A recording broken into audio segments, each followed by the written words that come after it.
DEROLEYERG,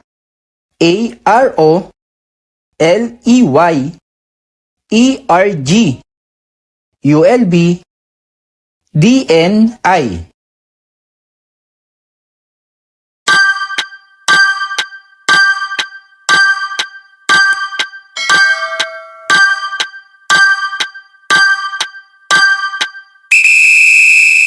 Bago natin sagutan yan, para sa mga ka-review natin na nag-aantay kung kailan ang next examination, naglabas na ng schedule for 2025. Ang date ng examination ay sa March 2, 2025. Magaganap ang application period sa darating na November 19, 2024 up to January 3, 2025. Lagi tayong magbibigay ng update sa darating na exam 2025. Kaya lagi niyong subaybayan ang mga videos natin dito sa Learn with Earl's Review channel.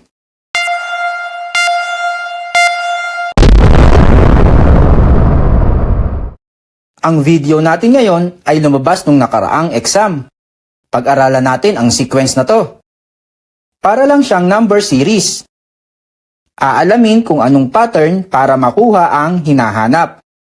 Makikita natin dito, DER, ARO, LEY, ERG, ULB, at DNI. Ano yung kasunod? Kung sa unang tingin, gusto mo na siya, love at first sight yan. Hey! Sa unang tingin, parang ang hirap alamin ng pattern. Pero kung mapapansin natin dito, DER, pag binaliktad, RED. Ito namang ARO, ibaliktad din natin. ORA. LEY, magiging YEL. ERG, GRE. ULB, BLU. DNI, magiging IND. Mapapansin natin, first three letters ng colors.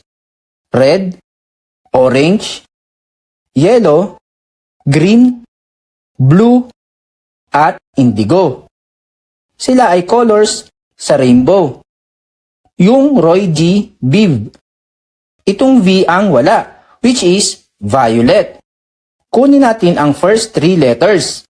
VIO. Dahil baliktad itong mga ito, baliktarin din natin ang VIO. Magiging OIV. Kaya ang sagot natin ay OIV. Sana naipaliwanag ko ng malinaw. Subscribe for more. Bye!